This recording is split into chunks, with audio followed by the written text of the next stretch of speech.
안녕하세요. 저는 서울 중구에 살고 있는 나이 70을 향해 달려가는 여성입니다. 살면서 참 별의별 일을 다 겪는다고는 하지만 제일 슬픈 일은 자식에게 외면당하는 삶이 아닐까 싶네요. 저도 저에게 이런 일이 생기게 될 줄은 상상도 못했습니다. 하나뿐인 자식, 금이야 오기야 키워놨더니만 이렇게 저를 모른 척 할 수 있는 건지 참으로 속상하더라고요. 자식에게 당한 배신은 주변 사람들에게 당한 배신보다 몇 배로 더 크게 다가오더라고요. 어째서 나에게 이런 일이 일어난 건지, 내가 준 애정이 부족했던 건지, 혼자 자책을 하는 시간도 가지게 되었죠. 하지만 그렇게 무너지면 안 되는 것 아니겠습니까? 낳고 키운 그 정성을 몰라주는 아들놈에게 제대로 본때를 보여준 이야기를 지금부터 시작해 보도록 하겠습니다. 저와 남편은 동네 슈퍼를 운영하며 먹고 살고 있었습니다. 참 애착이 많은 슈퍼였죠. 동네에서 장사를 하니 동네 사람들은 죄다 저희 슈퍼에서 물건을 샀다고 말을 해도 과언이 아닐 것 같습니다. 정말 단골 장사를 하면서 사랑방처럼 가끔 대화도 나누고 오며 가며 반찬도 나눠 먹고 정말 딱 동네의 터줏대감처럼 조그만 슈퍼를 운영하며 먹고 살았어요. 슈퍼일을 처음 시작할 땐 앉아서 물건값만 받으면 되겠지 했는데 이게 그렇게 쉬운 일이 아니더라고요. 물건이 들어오면 진열도 해야 하고 훔쳐가는 사람이 있나 없나 살펴도 봐야 하고 그래도 제법 자리가 좋은 곳이라 그런지 장사를 하다 보니 벌이가 꽤 괜찮았어요. 물론 늘 평온하지만은 않았죠. 동네에 진상 한 명 없었겠습니까? 어딜 가나 괴로운 일은 있는 법이죠. 그렇게 저희 부부는 슈퍼를 하며 비가 오나 눈이 오나 열심히 장사를 한 덕분에 가게를 확장해서 이전을 하기도 하고 돈도 열심히 차곡차곡 모아서 하나밖에 없는 아들놈이 대학에 입학을 할 때 빚도 없이 보낼 수 있었습니다. 학창 시절에 하고 싶다는 공부를 전부 시켜준 것도 전부 슈퍼 덕분이었죠. 이놈이 대학을 졸업하고 중소기업에 떡하니 취직을 했을 때는 정말 다 키웠구나 하는 생각이 들면서 마음이 얼마나 뭉클했는지 모르겠어요. 저희 가족을 먹고 살 수 있게 해준 건 전부 다 이 슈퍼 덕분이었죠. 가게를 이사하고 나서는 직원을 몇 명이나 두고 장사를 해야 할 정도로 어마어마하게 큰 슈퍼를 운영하게 되었어요. 아무래도 저희 부부가 나이가 있으니 이제 슈퍼에 매일같이 앉아 계산을 하는 것도 힘이 들었고 물건을 일일이 주문해서 진열하는 것도 힘에 부쳤거든요. 그러니 큰 슈퍼를 운영하는 김에 직원들을 써서 우리는 관리 감독만 하게 된 것이죠. 부담스럽지는 않았냐고요? 망할까봐 무섭지는 않았습니다. 워낙 오랜 시간 동안 슈퍼 일을 해와서 그런지 이사를 간다 해도 저희 슈퍼를 찾아와 주던 단골들은 여전히 저희 물건만 찾았으니까요. 아들 자식 잘 키워서 번듯하게 취직까지 시켰지. 게다가 일을 잘해서인지 회사에서 승진도 했지. 정말 인생에 더 이상 걱정거리는 없겠구나 하면서 남편과 행복한 노후를 보내야겠다고 생각을 했어요. 더군다나 아들 녀석이 결혼을 하겠다며 어디서 참한 여자를 데려와 소개까지 시켜주는데 인생이 술술 풀려도 너무 잘 풀리는 것 같다는 생각이 들더라고요. 고생고생해서 인생 열심히 다져놓았더니 말년에는 아주 풍요롭구나 했죠. 아들 녀석 결혼시키고 착해 빠져서 늘 저에게 어머님 하면서 줄줄 따라붙는 며느리도 없고 이후에 손주도 둘이나 얻어서 저희 가족은 완벽하다고 느끼게 해주었습니다. 하지만 제가 너무 행복한 것을 샘내는 자가 있었나 봅니다. 슈퍼 장사가 잘 되어서 돈은 돈대로 쌓이고 애교 떠는 손주들의 효도하겠다는 아들 부부를 보며 마음을 놓은 어느 날 손주들이 초등학교에 입학을 하기도 전에 저희 남편이 몹쓸 병에 걸리게 된 것입니다. 암이라고 하더군요. 계속 허리가 아프다고 하길래 정형외과에 가서 열심히 물리치료만 받았었는데 그게 암덩어리가 신경을 눌러서 아팠던 것이었습니다. 나이가 나인지라 수술을 해도 장담을 할 수 없다고 하고 거기다가 이미 전이까지 되어버린 암은 온몸 구석구석에 자리를 잡고 있었어요. 그 사실을 알고 남편이랑 부둥켜 안고 얼마나 울었는지 모르겠습니다. 세월이 야속하게도 건강하고 늘 활기차던 남편은 암이라는 병 때문에 살이 쭉쭉 빠져버렸고 제대로 된 항암 치료도 받지 못하고 그렇게 저를 혼자 이 세상에 남겨두고 하늘로 떠나고야 말았습니다. 그 뒤로 저는 무기력한 사람이 되어버렸습니다. 남편이랑 하던 슈퍼일이 손에 잡히지 않았고 전혀 즐겁지 않았어요. 매일 넋이 나간 사람처럼 그렇게 하루를 뜬 눈으로 보내기만 하다가 결국에는 슈퍼도 권리금을 받고 다른 사람에게 팔아버렸습니다. 남편이랑 평생을 같이 하던 일이었는데 남편이 없으니 도무지 할 수가 없겠더라고요. 슈퍼까지 정리를 한 저는 집에서 밥도 제대로 먹지 못하고 남편이 떠난 자리만 바라보며 하염없이 눈물을 흘렸습니다. 나이 먹어서 걸리는 우울증이 그렇게 위험하다고들 하더군요. 왜 그런 소리가 있는지 잘 알겠더라고요. 식욕도 없거니와 누워서 일어나고 싶지도 않고 방 밖으로 나가봐야 남편이랑 함께한 흔적 투성이니 집에서 꼼짝도 하고 싶지 않았습니다. 집안 공기도 환기 한 번을 제대로 안 해서 텁텁하고 불도 안 켜고 적막함 가운데 누워만 있으니 아들이랑 며느리가 집으로 찾아와서는 눈물바람에 저에게 별의별 말을 다 하더라고요. 어머님, 정말 언제까지 이렇게 기운 없이 지내실 거예요? 저희 아이들도 할머니 언제 볼 수 있냐고 할머니 보고 싶다고 난리인데 어머님이 힘내셔야죠. 어머님, 제발 기운 차리세요. 엄마가 이렇게 누워서 꼼짝도 않고 있으면 자식들이 얼마나 걱정하겠어요. 제 마음도 모르고 우리 마누라 마음도 모르고 엄마가 기운 차리셔야죠. 내가 이제 와서 기운 차리면 뭐하니? 나랑 평생을 함께한 우리 남편도 곁에 없는데 그냥 이렇게 살다가 남편 따라가련다. 네? 어머니, 무슨 그런 무서운 소리를 하고 그러세요? 어머니 마음 아픈 거 100번 이해해요. 저 같아도 그럴 것 같아요.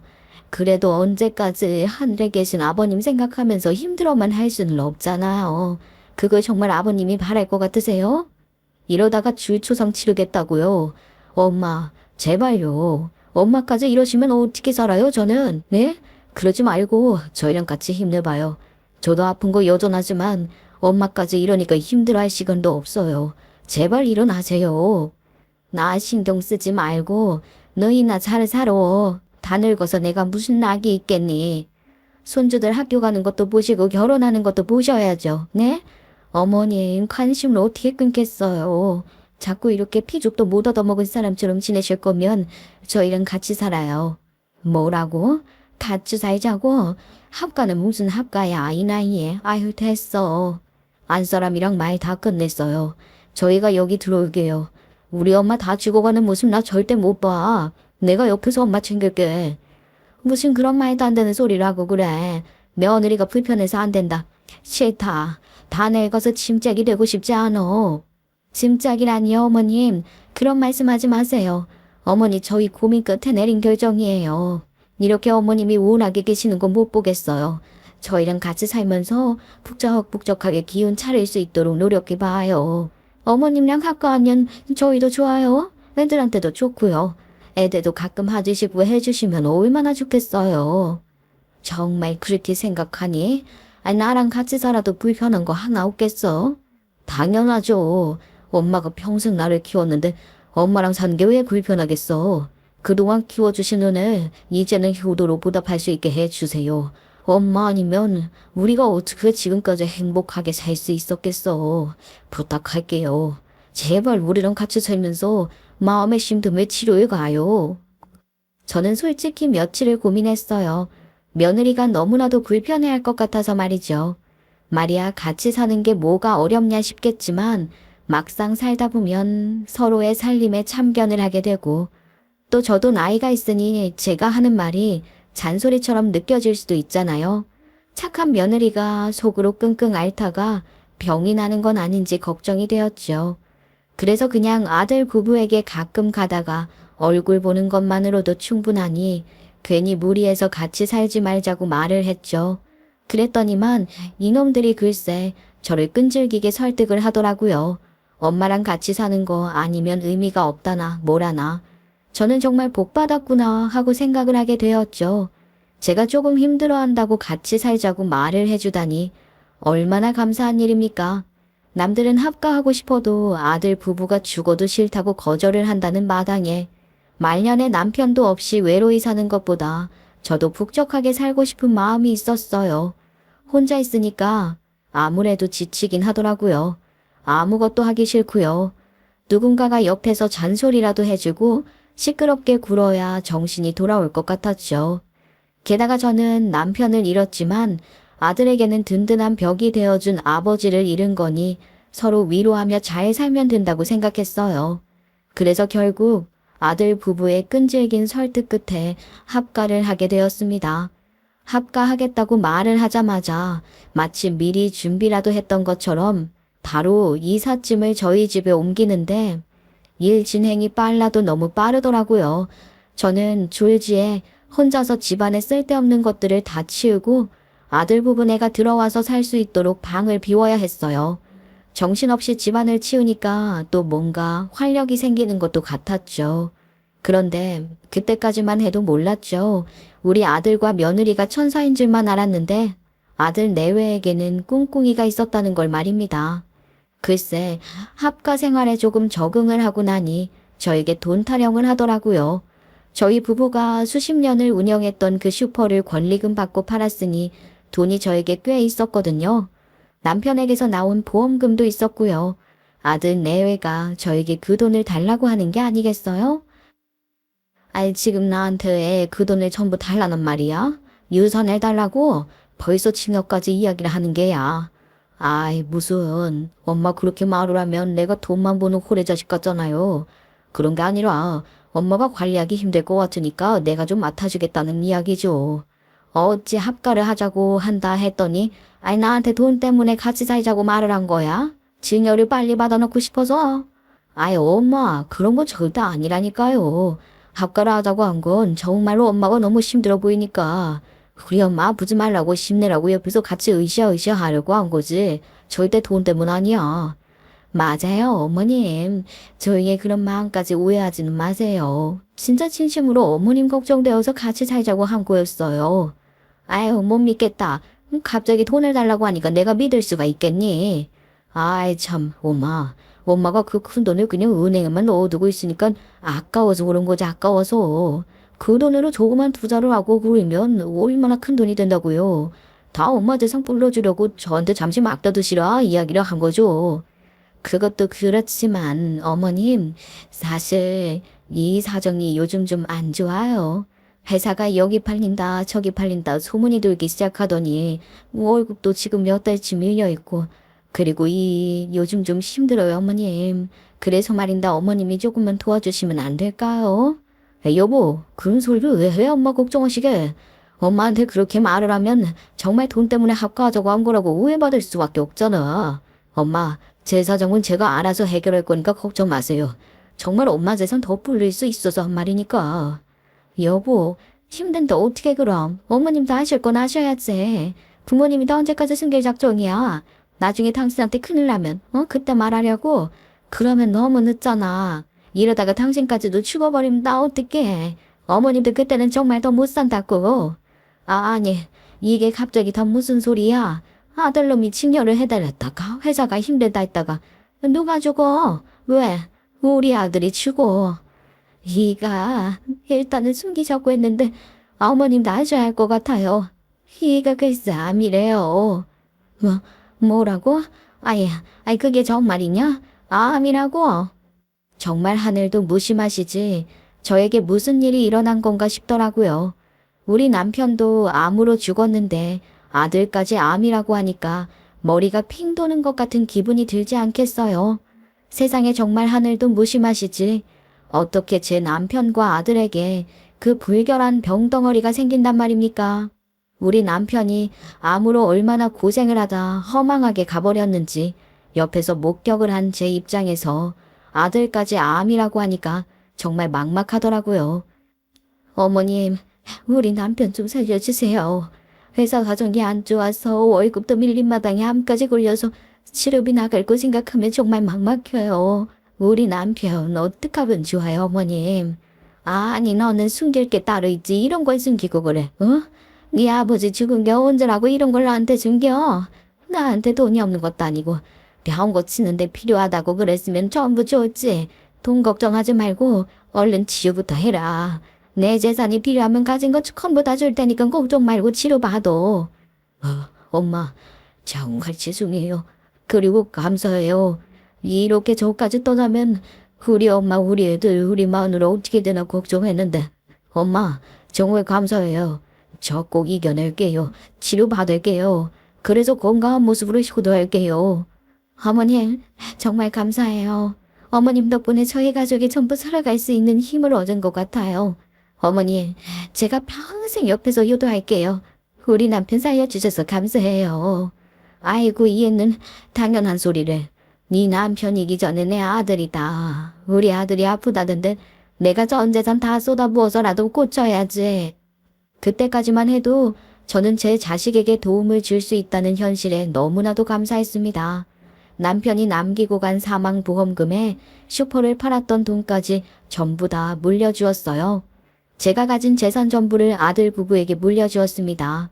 모든 걸 다 주어도 아깝지 않은 자식이었기 때문에 저도 기꺼이 아들이 병을 다 고치고 나면 저에게 효도를 하겠지 싶었지요. 그런데 좀 이상하더라고요. 암에 걸렸다는 우리 아들, 당연히 병원에 가서 암 치료를 받아야 하는데 병원을 안 가는 게 아니겠어요. 거기다가 월급도 밀렸다는 그 회사를 꾸역꾸역 다니고 있더라고요. 보통 투병을 시작하면 회사도 그만두어야 하는 게 맞지 않겠나요? 더군다나 저의 전 재산을 주었는데요. 하도 이상해서 아들을 붙잡고 병원은 언제 가는 거냐고 말을 했더니 곧 간다고 하더라고요. 며칠 뒤에 치료를 받으러 간다고 나가길래 항암 치료를 하면 보통 며칠 입원하니까 같이 따라가겠다고 하니까 혼자 갔다 올 수 있다고 하대요. 남편이 투병할 때랑 너무 달랐어요. 아들이 아직 젊어서 그런 건가 했는데 이놈이 저녁에 돌아오는 게 아니겠어요? 아니, 입원도 하지 않고 항암 치료를 받을 수 있나 싶었더니만 한다는 소리가 글쎄 수술만 하면 괜찮아진다고 했다면서 수술 날짜를 잡고 왔대요. 말이 되는 소린가 싶었지만 암이라는 게 워낙 종류도 많고 특이하기도 하니까 그럴 수 있겠다 싶었죠. 근데 수술 날짜를 잡았다는 아들놈이 회사를 그만두지 않더라고요. 암 환자인데 이게 말이나 되는 소린가요? 제가 병원 이야기를 하니 꼬박꼬박 병원 간다고 나가던 아들이 시간이 좀 지나니까 병원도 안 가더라고요. 우리 남편이 어떻게 고통을 받았는지 옆에서 내내 지켜봤었는데 우리 아들은 살도 안 빠져 머리카락도 풍성해 얼굴 때깔만 점점 좋아지는 기분이 드는 겁니다. 근데 아무리 그래도 우리 남편이 지 애비가 그렇게 암으로 사망을 했는데 저에게 그런 거짓말을 왜 하겠나 싶더라고요. 그리고 그 의심도 금방 사라지게 되었어요. 저희 아들이 병원에서 처방을 받아서 먹고 있는 약이 있었는데 어느 날 회사 동료라는 사람이 전화를 했더라고요. 안녕하세요. 저 장민재 차정회사 동기입니다. 다름이 아니라 민재가 회사에서 쓰러졌어요. 무슨 약을 먹어야 한다던데 약을 안 챙겨왔다고 하더니 지금 혹시 회사로 약을 좀 가져다 줄 수 있으시겠어요? 그 말에 화들짝 놀라서 며느리랑 같이 약을 찾아서 아들 회사에 달려갔죠. 아들놈 회사 앞에 가서 그 동기라는 사람에게 전화를 하니 회사 입구로 나오더라고요. 제가 아들 상태 어떠냐고 들어가서 좀 봐야겠다고 뱀리 구라도 불러야 하는 거 아니냐고 하니까 손사래를 막 치는 게 아니겠어요. 회사 내부 규정상 외부인은 출입할 수 없고 우리 아들도 정신을 찾아서 지금 탕비실에서 쉬고 있다고 하더라고요. 약만 먹으면 될 것 같다고 밖에까지 나올 힘은 없어서 앉아서 쉬고 있다고 하는데 정말 가슴이 철렁하더라고요. 별일이 다 있구나 싶었어요. 그렇게 아들 녀석 몸 챙겨준다고 얼마나 신경을 썼는지 제가 하루 종일 사골국을 끓여서 먹이기도 하고 좋다는 약재를 사다가 달여 먹이기도 하고 그런데 제가 전 재산을 다 아들 부부에게 주었으니까 돈이 어디 있겠어요. 며느리에게 돈 좀 다오, 아들에게 카드 좀 다오 하면서 얻어 쓰다 보니까 이놈들이 어느 순간부터 저에게 은근히 면박을 주는 게 아니겠습니까? 그때까지만 해도 저는 아들이 몸이 아프고 며느리도 손주들 챙겨야지 아픈 우리 아들 병시 중 들어야 하니 예민해서 그런 거라고 생각을 했어요. 아들 부부가 합가를 하자고 했을 때 지들이 살던 집은 처분하고 저희 집으로 들어왔다고 했잖아요. 저희 집이 낡기는 많이 낡았지만 남편이랑 저랑 땅을 사서 손수 지은 2층짜리 집이었거든요. 작은 마당도 딸려 있었고요. 저희 집으로 들어왔으니 저는 남편이랑 사용을 하고 있었던 1층 큰 방을 계속 쓰고 있었고 손주 2명은 2층에 있는 작은 방 2개, 아들 부부는 1층에 있는 중간 방에서 지내고 있었어요. 1층에는 방이 하나 더 있긴 있었는데 창고용으로 사용하고 있었고요. 원래 남편이랑 저랑은 2층에 하숙이라도 해볼까 했었기에 방을 좀 많이 만들어뒀었거든요. 아무래도 남을 집에 들인다는 게 좀 그래서 하숙을 운영하지는 않았지만요. 어쨌든 그렇게 사용 중이었는데 아들 부부가 갑자기 방을 바꾸자고 말을 하는 게 아니겠어요. 안방을 지네들이 쓰고 1층에 있는 방 2개를 손주들에게 각각 줄 것이라면서 저에게 2층으로 올라가라고 하더라고요. 아니, 나한테 2층 방을 쓰라고? 내가 나이가 들어서 2층에는 잘로 올라가지도 않는데 어떻게 2층 방을 쓰라는 거야? 엄마, 우리 애들이 2층 쓰면 위험하잖아.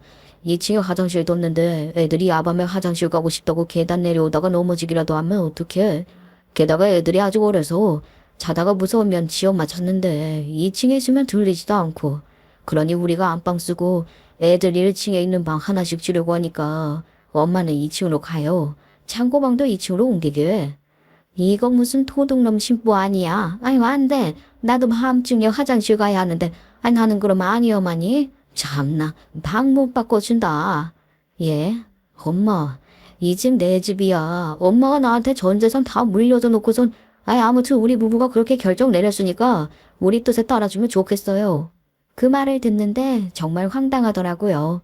며느리도 옆에서 야질야질하게 우리 아들이 암으로 힘들어하는 중 아니냐면서 2층 방을 자기네들이 쓰는 것도 무리일 것 같다고 저한테 양보를 해달라고 말을 하더라고요. 거기다가 부부가 각 방을 쓸 수도 없지 않냐고. 아무리 생각해봐도 제가 2층으로 가는 게 제일 좋은 그림이라고 말을 하는 게 아니겠어요? 저는 죽어도 싫다고 남편이랑 평생 사용한 안방은 못 내어준다고 말을 했죠. 그렇게 며칠이 지나고 제가 양로원 친구들이랑 약속이 있어서 밖에 좀 나갔다 왔더니 그 사이에 짐을 다 옮겨둔 것이 아니겠어요? 제 짐을 2층 방에다가 올려놨더라고요. 저는 그때부터 완전히 찬밥 신세가 되었죠. 저는 그래도 꼭 참았습니다. 아들이 아파서 암 때문에 정신이 없어서 저에게 예민하게 구는 거라고 생각을 했죠. 암만 그래도 제일 큰 방을 사용하다가 작은 방으로 옮기니 좁아서 불편하기는 하더라고요. 뭔가 2층에 홀로 있으니까 1층에 있는 아들네 가족들이랑 단절이 된 것 같은 느낌도 들었고요. 그렇게 혼자 마음 정리하면서 좋은 게 좋은 거다 했는데 아들이 수술 날짜를 잡았다고 하더니만 도대체 수술을 할 생각을 전혀 하지 않더라고요. 제가 오죽 궁금해서 물어봤더니 수술을 하든 말든 무슨 상관이냐면서 제 앞에서 약을 꺼내 먹더라고요. 그때 정말 느낌이 이상했어요. 혹시 암이라고 거짓말을 하고 제 전 재산을 뜯어내려는 심산이었을까 하는 생각이 번뜩 들더라고요. 그때까지는 그럴 리가 없다고 혼자 삭혔는데 방까지 바뀌고 나니까 진짜 그게 진실인가 싶은 거 있죠. 그래서 저는 아들이 먹는 약을 몰래 훔쳐서 다음날 눈 뜨자마자 병원으로 달려갔어요. 알약을 들이밀면서 의사에게 이게 무슨 약이냐고 물어봤더니만 충격적인 말을 하더라고요. 이거요? 이거는 딱 뭐 하니까 멀티비타민 같고 이거는 철분제 같은데요. 그 말에 저는 정말 큰 충격을 받았습니다. 당했구나 싶은 생각이 절로 들더라고요. 제 아들놈이 저한테 어떻게 이런 거짓말을 하고 이런 행동을 할 수 있는 건지 병원 접수처 앞에서 목 놓아 울었지 뭐예요. 아들놈은 그냥 재산 때문에 저에게 설탕 발린 말을 하면서 효도하고 싶으니 같이 살자고 꼬드긴 것이었어요. 제 재산을 모두 가져간 지금 지 돈이라면서 저에게 강짜를 부리고 있었던 거고요. 재산을 다 가로채고 나니까 저를 쫓아낼 생각으로 며느리와 합심해서 눈치를 주고 구박을 주고 방까지 치사하게 빼앗아 버린 거였죠. 어떻게 이런 짓을 할 수가 있습니까? 아무리 그래도 지 아프다고 전 재산을 돌려준 지 애미한테요. 저는 열이 받아서 집에서 씩씩거리면서 아들이 퇴근하고 돌아오기만을 기다렸어요.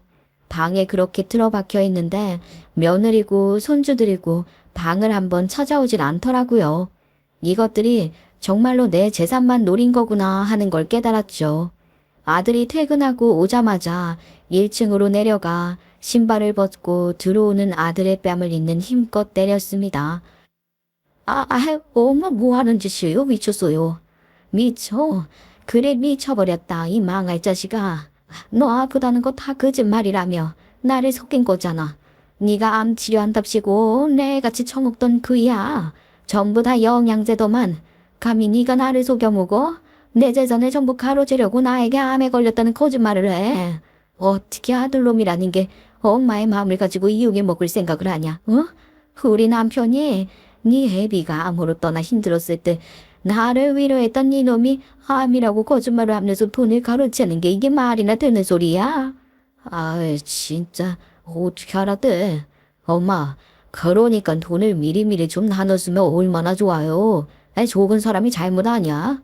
엄마가 꽁꽁 감춰두고 있으니까 나도 그렇게 할 수밖에 없었지. 그리고 이미 다 내 재산이 되었는데 이제 와서 어떻게 할 거야? 뭐라고? 애미야. 너도 입이 있으면 어디 말이라도 한번 해봐라. 어머니, 솔직하게 말해서 어느 며느리가 시어머니랑 같이 합가를 해서 살고 싶어 하겠어요.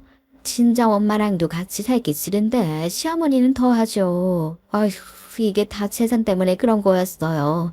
이제라도 하셨으니 다행이지 뭐.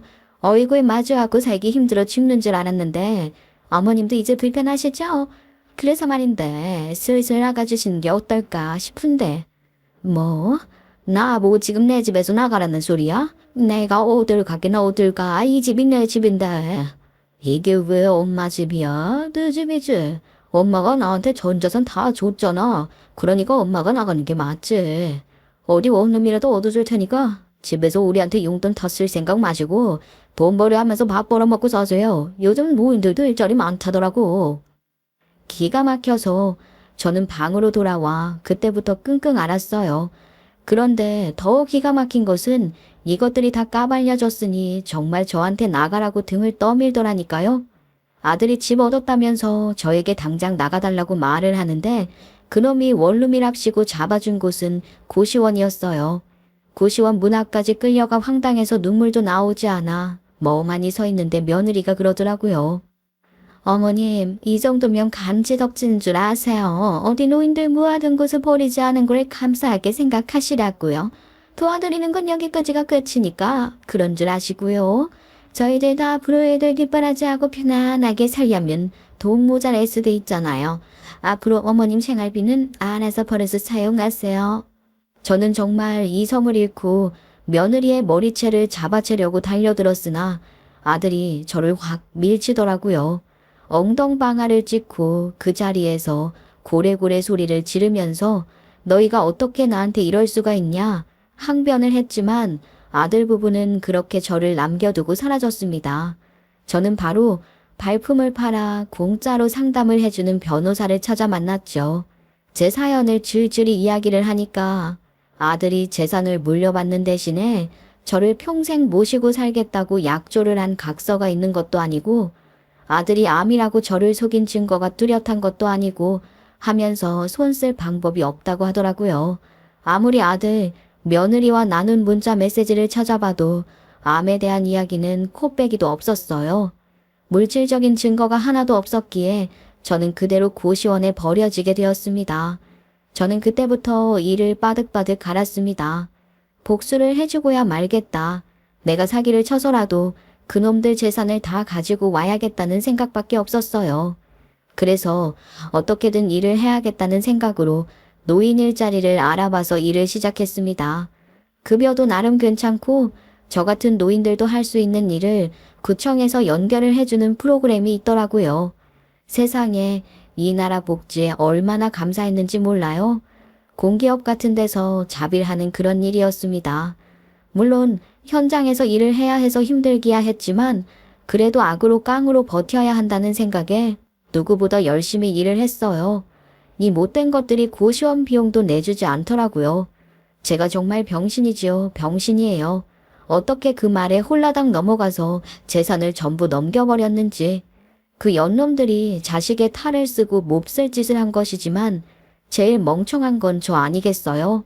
저는 홀로 정신을 차리고 어떻게든 내일을 살아보기 위해 노력을 해야 한다고 생각을 했습니다. 남편에게 미안해서라도 그 연놈들에게 어떻게든 복수를 해야겠다고 매일 밤 다짐을 하면서 잠이 들었지요. 하지만 원래 악재는 한 번에 터지는 게 아니겠습니까? 제가 화단 정리를 하는 일을 하다가 달려오는 자전거를 피하지 못하고 넘어지게 된 것입니다. 세월이 야속하게 뼈도 늙었는지 다리가 똑 부러진 게 아니겠어요? 다행히 일을 하다가 다친 것이라서 산재 처리도 되었고 자전거가 인도를 달리면 안 되는 것이라 하더라고요. 그래서 자전거 운전자에게도 치료비와 합의금을 받을 수 있게 되었어요.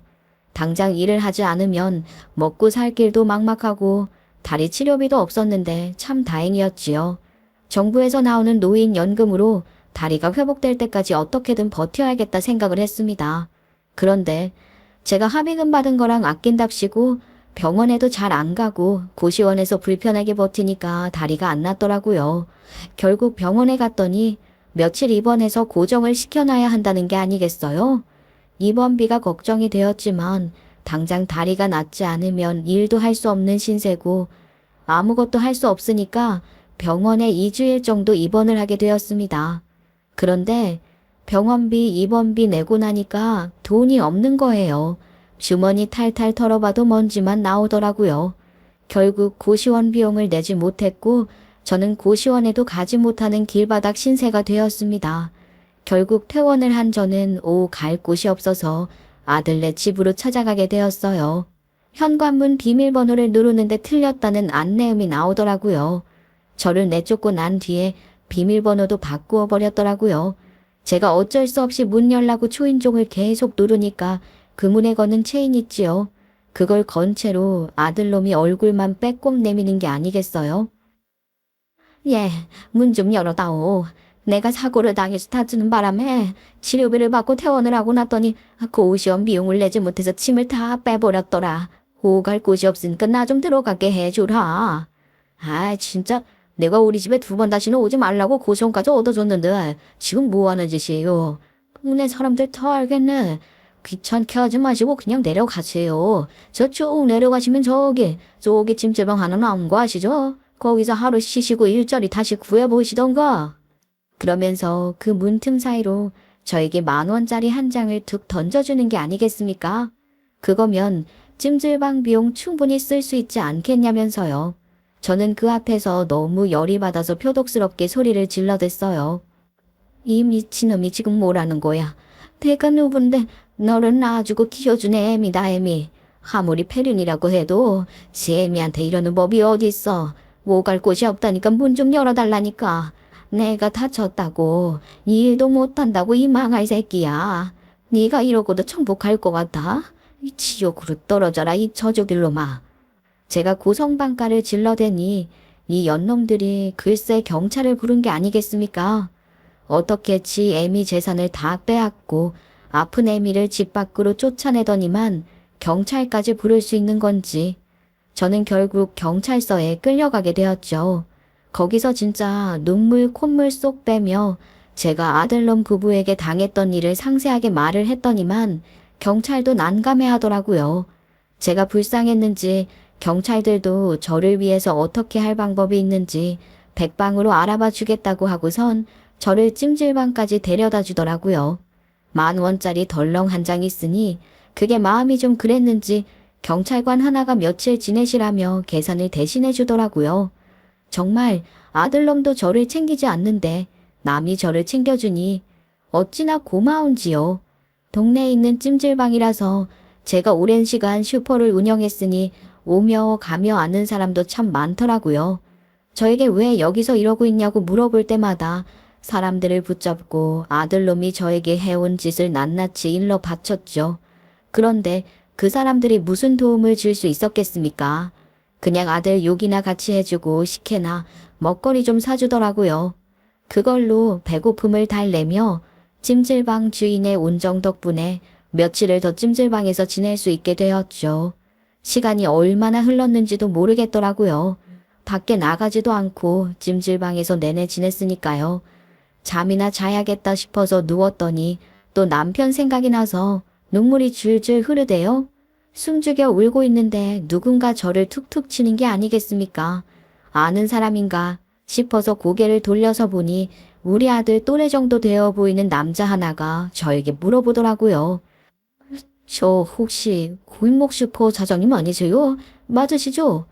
예, 저랑 남편이랑 운영하던 슈퍼가 여기 골목슈퍼 맞는데 누구시죠? 제가 영문을 몰라서 어리둥절해 하니까 저에게 명함을 하나 주더라고요. 처음 보는 이름이었는데 김철민이라고 쓰여 있었어요. 아무리 생각해도 모르겠더라고요. 아유, 혹시 저 기억 안 나세요? 아이고, 미안해요. 제가 나이를 먹어서 그런지 예전 기억이 가물가물해서요. 저 누구신가요? 혹시 장 사장님은 어디 계시나요? 어르신이요. 아이고, 우리 남편 아시는 분이시구나. 우리 남편은 작년에 암으로 세상을 떴어요.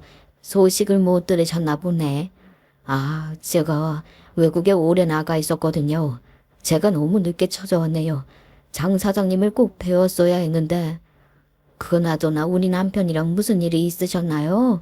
아이고, 제가 전해 들은 게 전혀 없어서. 사실은 제가 장 사장님께 아주 큰 도움을 받았습니다. 왜 골목에서 슈퍼 운영하셨을 때니까 제가 초등학생 때 일이에요. 벌써 30년은 흘렀네요. 저희 어머니께서 술주정뱅이인 아버지를 견디지 못하고 저를 버리고 떠나셨거든요.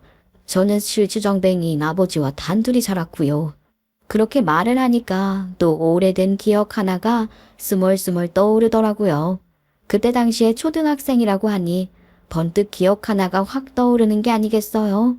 글쎄, 그 작은 아이가 이만큼 컸다는 것에 너무 놀라서 눈이 동그랗게 떠졌죠. 철민이라는 아이는 아버지가 술독에 빠져서 애 밥은 안 챙겨주고 맨날 술만 사오라고 심부름만 시켜댔던 집아이였어요.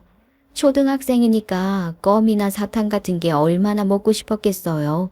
저희 슈퍼에 술 심부름을 올 때마다 몰래 훔쳐가던 아이였습니다. 저는 그 사실을 알고도 아이 사정이 딱하니까 눈을 감아줬었는데 우리 남편이 그러면 안 된다고 아이를 올바르게 인도를 해야 한다면서 크게 한번 혼쭐을 냈었어요. 앞으로 먹고 싶은 게 있으면 도둑질을 하지 말고 와서 말을 하라고 했죠.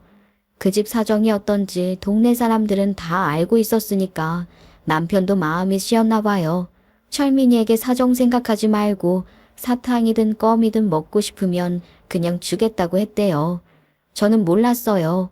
그 아이가 우리 남편에게 그렇게 먹을 걸 얻어갔었다는 사실을 말이죠. 저희 부부가 매번 같이 슈퍼를 지키고 있었던 것은 아니었거든요. 저도 저희 아들을 챙겨야 하니까 보통 슈퍼일은 남편 혼자서 볼 때가 많았어요. 철민이가 배고프다고 찾아오면 껌이나 사탕뿐만 아니라 빵이나 라면 같은 것들도 엄청 챙겨줬었다고 하더라고요. 우리 아들이랑 비슷한 또래라고 했었잖아요. 학교 준비물이 필요하면 몰래 챙겨주기도 하고 소풍을 간다고 그러면 용돈도 챙겨주고 그랬다고 하더라고요. 그렇게 우리 남편에게 도움을 받으면서 지내다가 술독에 빠진 철민이 아버지가 돌아가시면서 친척집으로 가게 되었다는 거예요. 친척집이 지방이라서 그 뒤로 저희를 찾아올 수 없었다고 하더라고요. 다행히 또 좋은 친척집에 떠넘겨준 덕분에 공부를 잘했던 철민이가 미국으로 유학을 가서 거기서 공부를 마치고 취직도 하고 결혼도 했다는 게 아니겠어요? 아이고 정말 잘됐다. 이제야 기억이 나네. 그 골목 돌아가면 있는 파란 대문집 판자 살던 철민이가 맞는 거지? 예, 맞아요. 제가 정말 사장님 부부께 얼마나 감사한 마음을 가지고 살았는지 모르겠습니다. 그나저나 여기까지는 어떻게 찾아온 거야? 내가 여기 있다는 건 어떻게 알고? 제가 일이 있어서 한국에 들어오게 되었는데 사장님 부부 생각이 절절하게 나더라고요. 꼭 찾아뵙고 은혜 갚고 싶었거든요. 그래서 골목 슈퍼를 찾아갔더니 대형 슈퍼로 이사까지 하셨다고 해서 정말 인품 좋으신 두 분이 잘 되셨구나 했더니 그 슈퍼를 다른 사람이 운영한다고 하더라고요.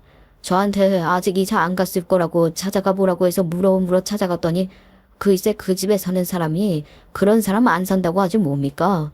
동네를 이잡듯이 수소문하다가 결국 경찰서까지 가게 되었는데 아직 여기 계실 수도 있다고 하면서 알려주셨어요. 찜질방에 가보라고 하시더라고요. 근데 왜 여기 계신 거예요, 사모님? 저는 그 말에 눈물이 또 한바탕 줄줄 흐르더라고요. 누구는 라면이나 빵 따위 좀 챙겨주었다고 은혜 갚고 싶다고 물어물어 저를 찾아오는데 한평생 키운 아들놈은 제 재산을 빼앗고 나 몰라라 하고 있으니 어찌 안 서럽겠습니까? 눈물 줄줄 흘리면서 제가 그간 아들놈에게 당했던 일을 한풀이 하듯이 말을 하니 철민이 코가 벌렁벌렁 거리더라고요. 아주 열이 받았는지 씩씩거리면서 분노를 참지 못하는 게 아니겠어요? 정말 남보다 못한 인간이 내 아들이라니. 정말 창피한 일인데 그래서 지금 이렇게 찜질방에서 먹고 자고 하면서 거짓골로 지내고 있어. 내가 먼 듯하게 잘 큰 철민이 앞에서 이런 이야기를 하는 게 참 부끄럽네. 부끄러울 게 뭐가 있습니까? 사장님 부부께 꼭 은혜 갚고 싶어서 여기까지 찾아온 겁니다. 저한테 기회를 주세요. 제가 꼭 은혜 갚고 싶습니다. 우리가 해준 게 뭐가 있다고 은혜를 갚겠다고 그래. 우리가 해준 건 고작 간식거리 좀 챙겨주고 준비물 챙겨주고 용돈이라고 해봐야 1,000원, 2,000원 지어준 게 다인데 그게 무슨 갚을 은혜거리나 되나.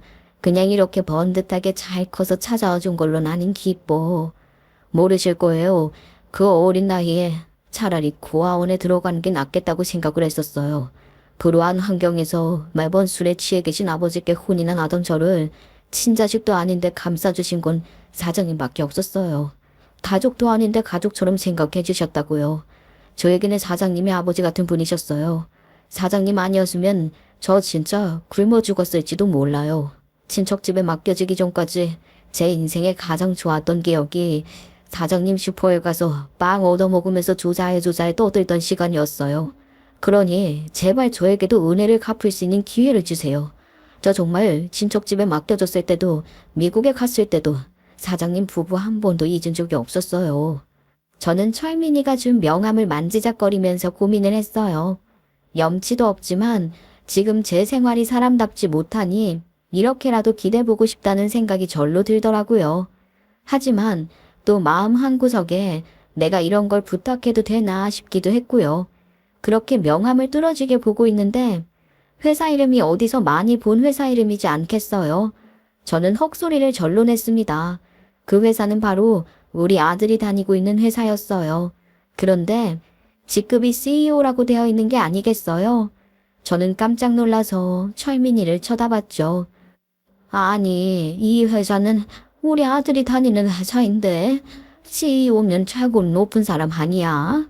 친척집에 맡겨진 이후에 미국에서 쭉 생활하다가 이번에 한국에 들어오게 된 이유가 이 회사를 인수하기 위해서였어요.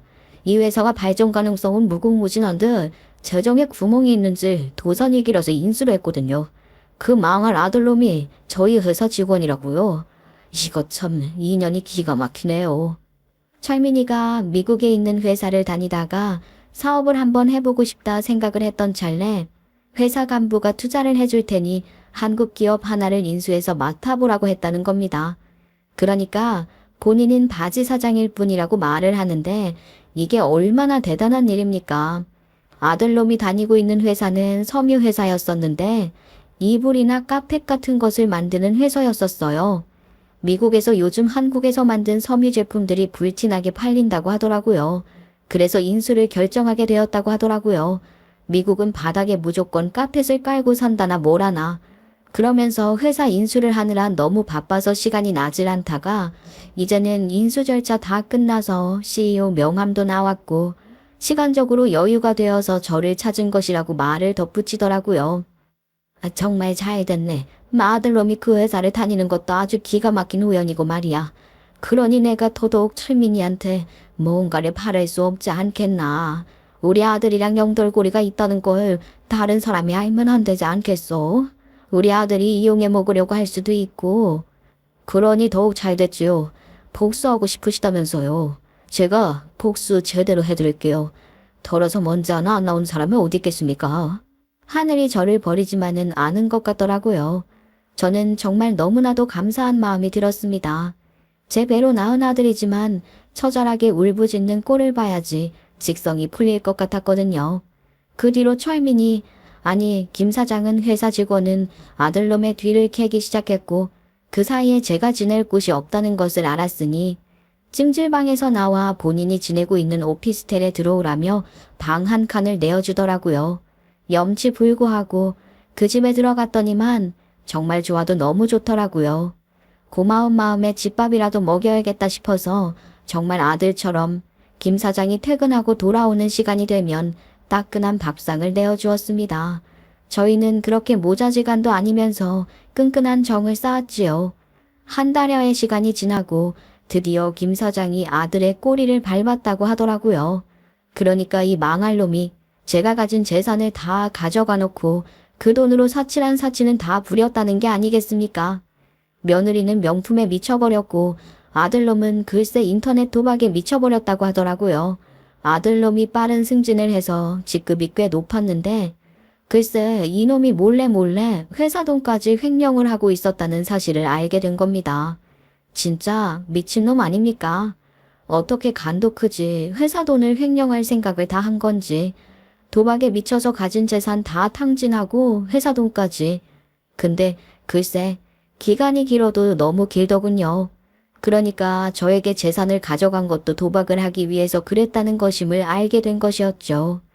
회사 재정에 구멍이 나서 도산 위기니 어쩌니 했던 것도 그렇게 아들놈이 빼돌린 돈이 억소리가 나는 돈이었기 때문이었습니다. 이 사실을 CEO인 김 사장이 알게 되었는데 그냥 넘어가면 안 되지 않겠습니까? 고발장을 바로 넣어버리더라고요. 회사 측에서 감사 증거까지 싹 정리해서 고발을 해버리니 당연히 아무런 항변 한번 못하고 아들놈은 법의 심판대 위에 올라가게 되었죠. 회사 돈을 횡령 배임한 것도 모자라서 물건을 납품하는 하청업체에다가 계속 납품을 하고 싶으면 뒷돈을 내놓으라고 협박을 한 사실까지 전부 밝혀지게 되면서 파장이 어마어마하게 일었다고 하더라고요.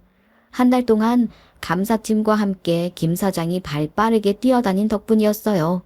회사 감사팀 앞에서 조사를 받던 아들에게 결국에는 손해배상을 하고 회사를 떠나라는 처분이 일어났고 아들놈은 억울하다고 했다네요. 아니, 저만큼 회사에 헌신한 사람도 없습니다. 월급이 밀리고 또 월급도 제 능력에 비해 부족하다 싶었으니 제가 돈을 좀 돌린 거죠. 아니 뭐 다른 사람들은 깨끗하답니까? 어디서 그딴 소리를 짓거립니까? 회사 돈을 횡령하고 뇌물까지 받은 주제에 돌린 입이라고 아무 말이나 뱉으면 안 되는 거죠. 예? 본인은 지금 중대한 범죄를 저질렀다고요. 제가 경영자가 된 만큼 이런 뿌리 모두 뽑아버릴 겁니다. 제 석에 걸린 겁니다. 다른 사람들도 다 판해보세요. 전 정말 이 회사의 진심이었습니다.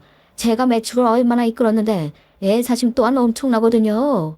가족을 그렇게 버린 인간이 회사에 애사심을 가질 리가 있겠습니까? 가족을 버린 놈이 잘 먹고 잘 사는 꼴 저는 절대 못 봅니다. 아니 그게 무슨 소리입니까? 제가 가족을 버렸다니요. 어디서 파이뱀을 합니까? 이렇게 사람들 많은 곳에서 다 까발려지고 싶어요? 평생을 지운 어미한테 암에 걸렸다고 거짓말을 치고 전 재산을 빼앗은 뒤 근신짝 버리듯이 고시원에 처박아 놓고 다친 어미가 집에 좀 들여보내달라고 하자 경찰에 신고하고 10,000원짜리 달랑 한 장 던진 인간이 뭘 잘했다고 사회의 고개를 빳빳이 들고 다녀? 증거 있어? 어디서 그런 소리를 하고 있어요? 왜 남의 가정사를 사람들 앞에서 공개합니까? 예? 그쪽이야말로 명예훼손으로 신고당하고 싶어요. 그 순간 제가 그 자리에 등장을 했죠. 김 사장의 도움으로 아들이 추궁을 받는 그 자리에 들어갈 수 있게 되었거든요. 아들놈 김 사장에게 빽빽거리면서 난리를 치다가 제가 떡하니 문을 열고 들어가니까 귀신이라도 본 듯 쏘스라치게 놀라더라고요. 네 이놈, 이렇게 돈 욕심을 내더니 그게 전부 사치와 도박에 미쳐서 한 짓이었어. 네 아버지가 평생 하늘에서 땅을 치고 후회를 할 것이다. 그 재산 내가 전부 다 어떻게든 빼앗아 올 테니 너 그런 줄 알아. 어디 천륜을 버리고 패른 짓을 해. 이 망할 놈. 네 무덤 내가 파주마. 아들은 더 이상 변명도 하지 못한 채로 감사팀에서 부른 경찰에 의해 인도가 되었고 회사에 물어주어야 하는 수억의 빚을 떠안게 되었죠. 근데 이놈이 그럴 돈이 어디 있겠습니까? 예상했던 대로 집부터 내놓더군요.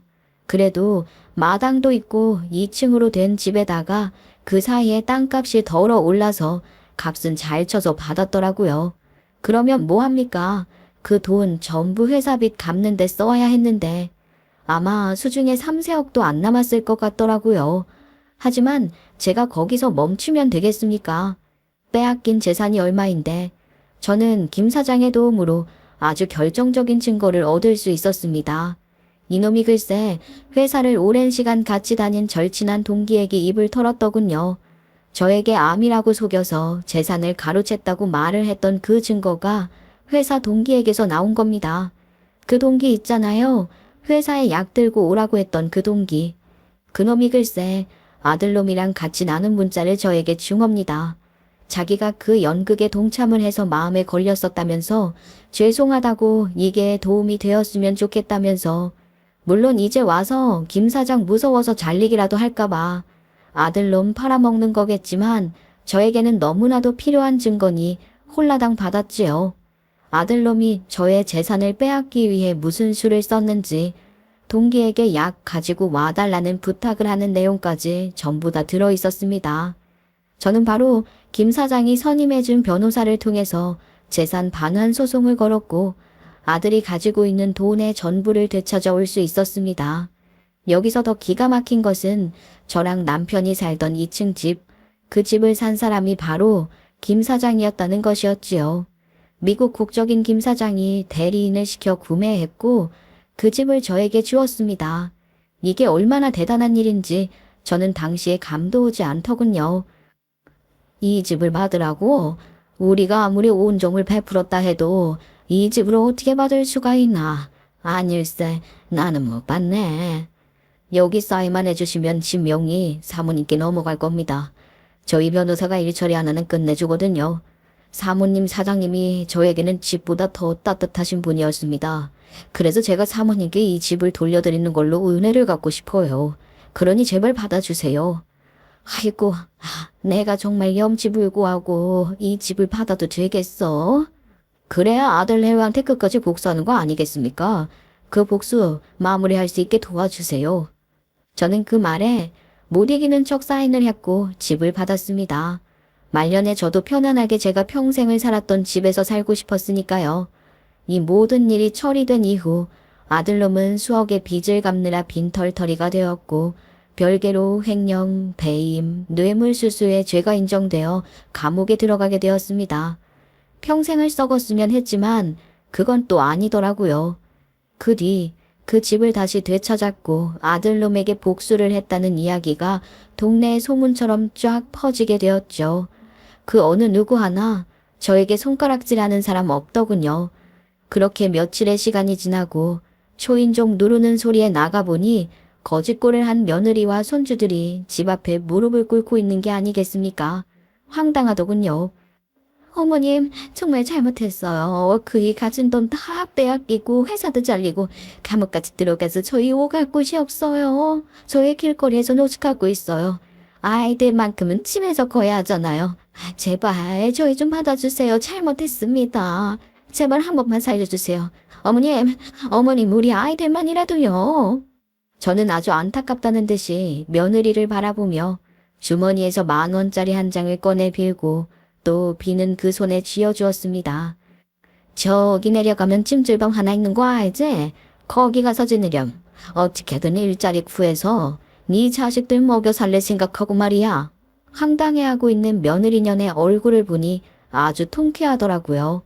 그렇게 저는 2다리 쭉 뻗고 편안하게 잠에 들 수 있었습니다. 그 뒤로 며느라가의 친정집에서도 저에게 죄송하다며 연락을 해왔고 저는 앞으로 연락하지 마시라 했지요. 잠깐 들은 이야기에 의하면 결국 며느리는 강원도 시골에 있는 친정집에 들어가서 감자 농사 짓는 걸 돕고 살고 있다고 하더라고요. 도시에서만 평생 살다가 무일푼으로 쫓겨나서 애들도 무슨 분교에 다닌다고 하던데 힘들어 죽겠다면서 저에게 용서를 해주면 안 되겠냐고 하던데 제가 왜 받아주겠습니까? 앞으로 자식 새끼 없고 손주 새끼들 없는 셈 치고 살 거라고 제가 죽으면 재산 전부 사회에 기증하고 갈 거라고 했지요. 자식 없는 셈 치고 살겠다 하니 글쎄 김 사장이 아들보다 더 아들처럼 저를 들여다봐 주네요. 한국에서 몇 년 자리 잡고 경영한다고 하더니만 마누래 자식까지 다 데리고 왔더라고요. 그래서 아들놈 버리고 김 사장네 가족이랑 정말 끈끈한 정을 나누며 그렇게 지내고 있습니다. 요즘 속 아리할 것도 없어서 얼마나 행복한지요. 말처럼 정말 전 재산 사회에 기부하고 몇 년 뒤에 남편 곁으로 갈 때까지 행복하게만 지내고 싶습니다. 제 다사다난한 이야기를 들어주셔서 참으로 감사합니다.